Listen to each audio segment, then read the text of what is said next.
Hello दोस्तों, कैसे हो आप लोग। स्वागत है आपका आपका चैनल प्रदीप स्टूडियो में।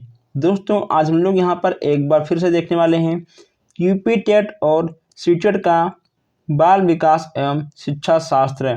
दोस्तों यह आपका क्लास 3 है। अगर आपने अभी तक क्लास 1 और क्लास 2 नहीं देखा है तो कमेंट बॉक्स में आपको उसका लिंक मिल जाएगा। दोस्तों आप जाकर वहाँ से अपना टेस्ट दे सकते हो।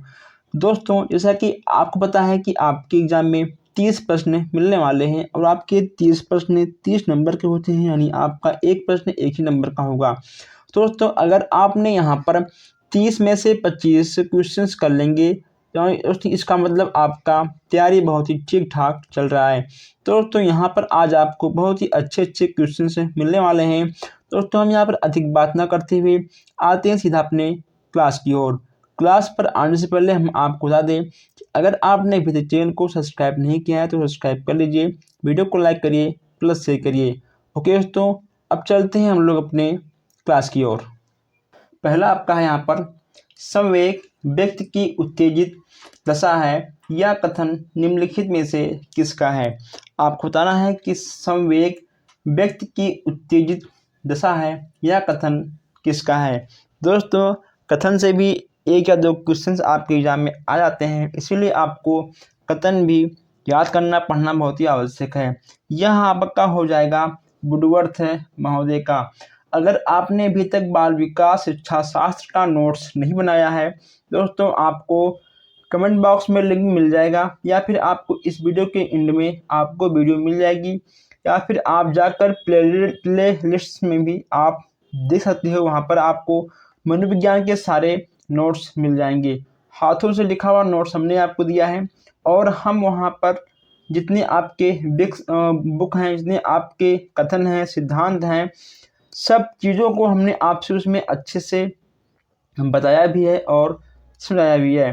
तो पहले का आपका बी वाला बिल्कुल सही हो जाएगा। अब यहाँ देखते हैं हम सेकंड क्वेश्चन से। सेकंड आपका है, यदि कोई शिक्षिका चाहे तो उसके विद्यार्थी समस्या समाधान कौशल प्राप्त कर ले। ओके दोस्तों, यदि कोई शिक्षिका चाहे तो उसके विद्यार्थी समस्या समाधान कौशल प्राप्त कर ले तो विद्यार्थियों को ऐसे क्रियाकलाप में लगाना चाहिए जिनमें जिनमें पूछना, तर्क करना, ये सब चीज़ें उसमें आ जाएं। ओके दोस्तों, बहुविकल्पीय प्रश्न से कुछ नहीं होने वाला है दोस्तों। जहाँ पर आपको दिख जाए रटना दोस्तों, ये सब आपका नहीं होगा। आपका दोस्तों हो जाएगा सबसे अच्छा क्वेश्चन आपका क्या होगा, ए वाला, यानी आपका दूसरे का ए वाला बिल्कुल सही हो जाएगा। अब यहाँ पर हम देखते हैं क्वेश्चन नंबर 3। तीसरा आपका है पूर्वाग्रही किशोर किशोरी अपनी डैश के प्रति कठोर होते हैं। दोस्तों बहुत आसान क्वेश्चन है, इसमें आपका हो जाएगा समस्या। जब आप बड़े होते हो, जैसे कि जब आप इंटर पास करते हो दोस्तों, आपके सामने बहुत सारी समस्याएं आती हैं कि आप क्या पढ़ो क्या ना पढ़ो, आप कौन सा कोर्स करो, आप कहाँ पे एडमिशन लो। दोस्तों वही इसमें कहा गया है कि पूर्वाग्रही चाहे बालक हो ठीक, चाहे बालिका हो, दोस्तों आपको समस्या जरूर देखने को मिल जाएगा। अब यहाँ पर देखते हैं चौथा आपको दिया हुआ है कि आपको अपनी कक्षा में 2 मंदबुद्धि बालकों को बैठाने के लिए बोला गया है दोस्तों, आप क्या आप उसको क्लास से बाहर कर दोगे, क्या आप उसको भगाओगे, क्या आप उसको मारोगे क्योंकि वह मंदबुद्धि बालक है ना। दोस्तों ऐसा आपको कुछ भी नहीं करना है। इसमें दोस्तों आपका हो जाएगा ऐसे विद्यार्थियों को सिखाने की तकनीकी सीखेंगे। देखिए दोस्तों, अगर मान लो आपके क्लास में कोई अलग टाइप का बालक आ गया तो आप उसको कैसे पढ़ाओगे, कैसे उसको सिखाओगे, आपको कुछ अलग ही तकनीक ढूंढना होगा ताकि वह बच्चा सामान्य बच्चों के साथ अपने आप को ढाल सके और वह पढ़ सके। चौथे का आपका सी वाला बिल्कुल सही हो जाएगा। अब यहाँ देखते हैं 5वां क्वेश्चन है दोस्तों। 1 मिनट, अब सही है, अब आपको सारे क्वेश्चन दिख रहे होंगे। 5वां आपका है निम्नलिखित में से कौन से तत्व अधिगम को प्रभावित करते हैं। अधिगम को प्रभावित करते हैं। देखिए दोस्तों, अगर बात करें आंसर की दोस्तों तो आपका तीनों दोस्तों देखिए आपका चारों अधिगम को प्रभावित करेगा। अब आपका चारों किस में है, आपका बी में है, यानी आपका बी वाला बिल्कुल सही हो जाएगा। हम दोस्तों यहाँ पर बस केवल आपके प्रश्न और उत्तर की बात करते हुए आगे बढ़ रहे हैं, क्योंकि हमको पता है कि आपको बहुत कुछ पढ़ना है। ठीक है दोस्तों, ये आपका टेस्ट क्लास है, हमने आपको हर चीज़ अच्छे से पढ़ाया भी है और समझाया भी है। अब यहाँ देखते हैं छात्र क्वेश्चन से। अधिगम क्षमता निम्नलिखित में से किससे प्रभावित नहीं होती? अधिगम क्षमता किस चीज़ से प्रभावित नहीं होती, वही आपको बताना है। 6वें में आपका हो जाएगा डी। दोस्तों अगर बच्चों को अच्छा वातावरण नहीं मिलेगा तभी आपकी शिक्षा प्रभावित हो जाएगी। अगर दोस्तों अनुवांशिक की बात करें तब भी कुछ नहीं होगा। दोस्तों कुल मिलाकर आपका राष्ट्रीयता ऐसा है दोस्तों, ऐसा है कि जिससे आपका कोई भी अधिगम क्षमता को कोई भी चीज़ प्रभावित नहीं कर पाएगी, यानी आपका 6वें का डी, यानी आपका जो गलत है वही आपका सही है। अब यहाँ हम आगे बढ़ते हैं। नेक्स्ट हम दोस्तों देखते हैं 7वां क्वेश्चन से। 1 मिनट कहाँ गया, ये रहा, यह है आपका 7वां क्वेश्चन से। 7वां आपका है, किसी अधिगम मनोवैज्ञानिक ने बाल अधिगम विकास में पुरस्कार को महत्व नहीं दिया है। आपको बताना है कि कौन से ऐसे मनोवैज्ञानिक हैं जो बाल अधिगम के दौरान पुरस्कार को महत्व नहीं दिया है। 7वें में आपका हो जाएगा डी, यानी गुथरी जी। डी आपका बिल्कुल सही हो जाएगा। अब देखते हैं 8वां प्रश्न। निम्न में से किस एक से शिशु के अधिगम को सहायता नहीं मिलती है? किस एक से शिशु को अधिगम में सहायता नहीं मिलती है, ये आपको बताना है। तो इसमें आपका हो जाएगा स्कूल का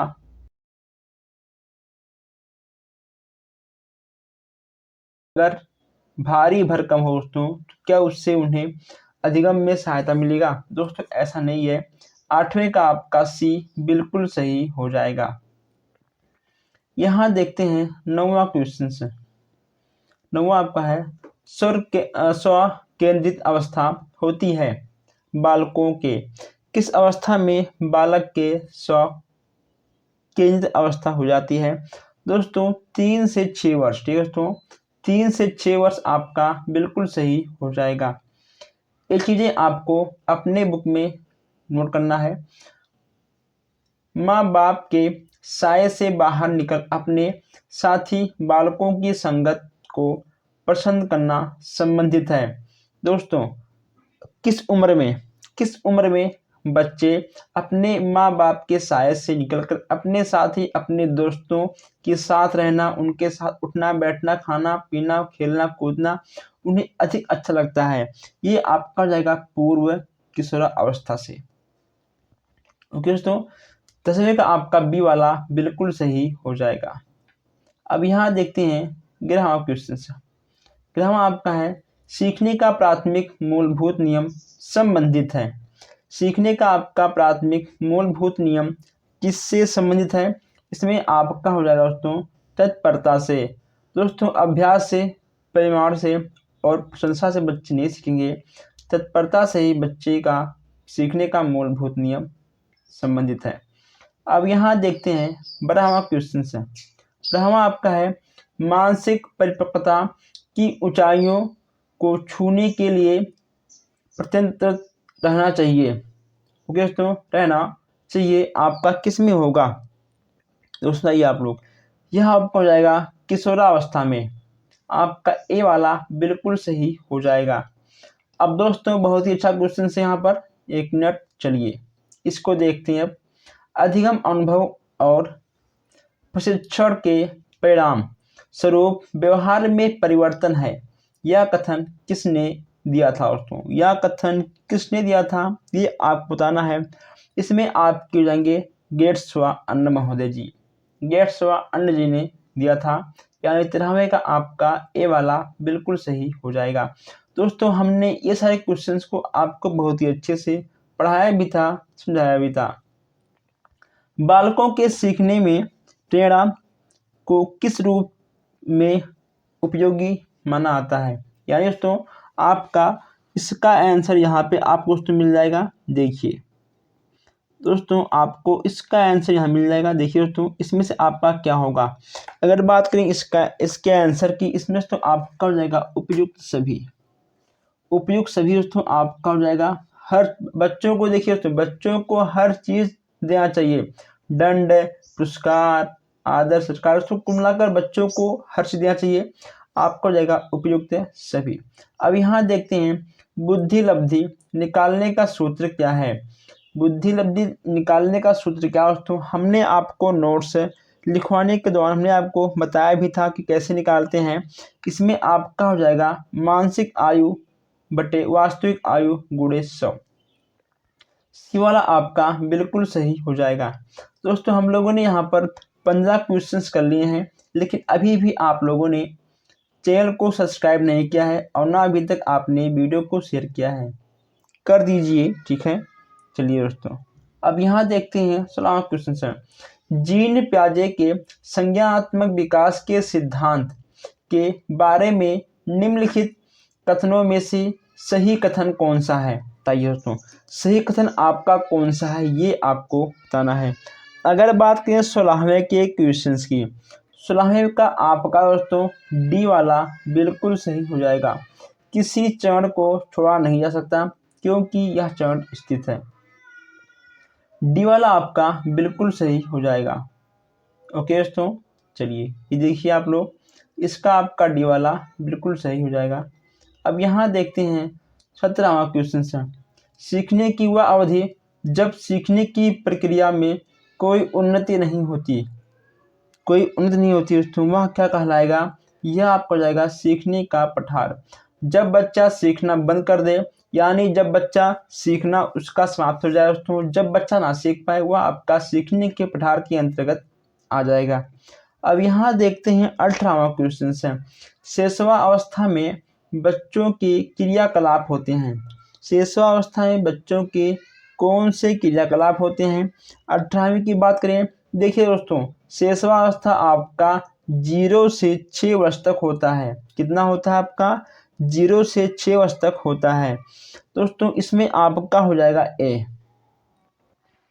ए आपका हो जाएगा।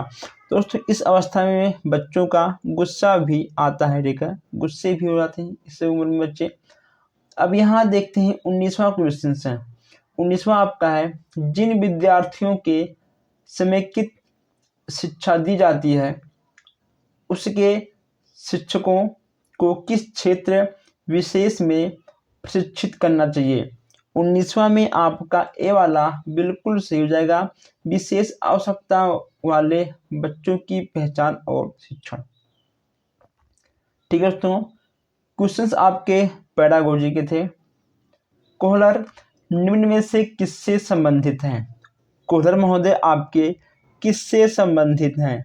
दोस्तों इन्होंने चिंपैंजी बंदर पर प्रयोग किया था और जो इनके चिंपैंजी बंदर थे उसका नाम क्या था दोस्तों? उसका नाम था सुल्तान। दोस्तों उसका नाम क्या था? उसका नाम सुल्तान था। दोस्तों अधिगम से अधिगम का सिद्धांत था। अधिगम से संबंधित किसको जानते हैं हम लोग? हम जानते हैं कोहलर महोदय को। अब यहाँ देखते हैं 21 क्वेश्चन है। 21 क्वेश्चन देखते हैं यहाँ पर हम लोग। किसी शिक्षक को यदि यह लगता है, किसी शिक्षक को यदि यह लगता है कि उसका एक विद्यार्थी जो पहले विषय वस्तु को भली भांति सीख रहा था उसमें स्थिरता आ गई है, शिक्षक को क्या करना चाहिए? दोस्तों आप क्या करोगे उस टाइम? सीखने की प्रक्रिया की स्वाभाविक स्थिति मानना चाहिए।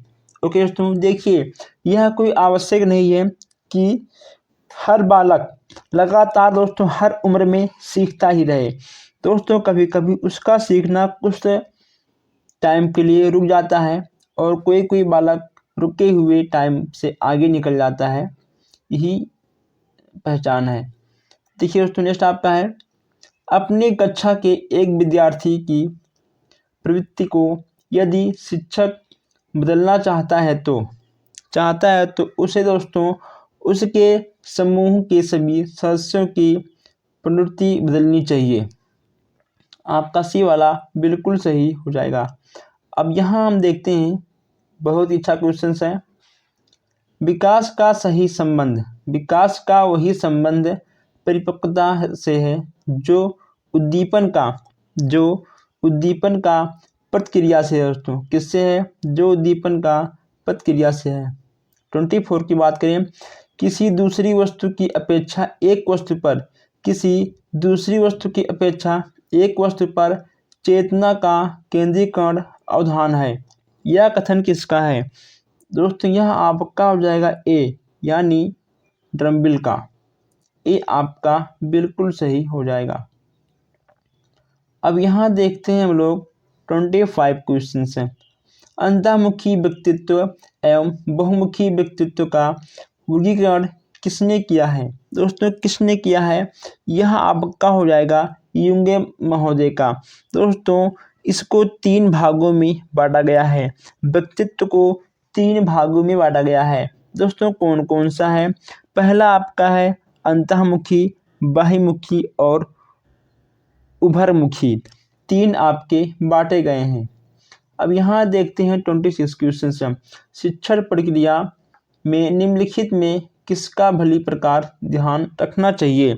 इसमें दोस्तों आपका हो जाएगा विद्यार्थी की सक्रिय सहभागिता को। दोस्तों जांच, कठिनाई, नियमित। दोस्तों बच्चे के सक्रियता पर टीचर को अधिक ध्यान रखना चाहिए। गेस्टाल्ट मनोविज्ञान की आधारशिला किसने रखी थी? दोस्तों बताइए किसने रखी थी? 27 का है। 27 का आपका हो जाएगा मैक्स वर्दीमर ने। ओके दोस्तों, बी वाला आपका बिल्कुल सही हो जाएगा। अब यहाँ देखते हैं 28 क्वेश्चन है। निम्न में से किस विधि का उपयोग स्मृति के मापन के लिए नहीं किया जाता है? 28 की बात करें, यह आपको जाएगा तार्किक विधि, यानी आपका बी वाला बिल्कुल सही हो जाएगा। अब दोस्तों यहाँ आइए हम लोग देखते हैं नेक्स्ट क्वेश्चन से। वाइगोस्की के अनुसार बच्चे सीखते हैं परिपक्व होने से। बी वाला आपका बिल्कुल सही हो जाएगा।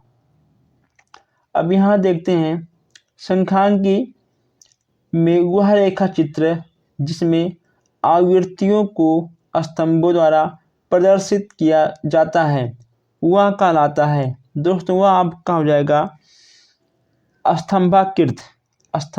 दोस्तों आपका बिल्कुल सही हो जाएगा। 30वां का आपका ए वाला बिल्कुल सही हो जाएगा, स्तंभाकृत है। दोस्तों हम यहाँ पर 29 की बात करते हैं।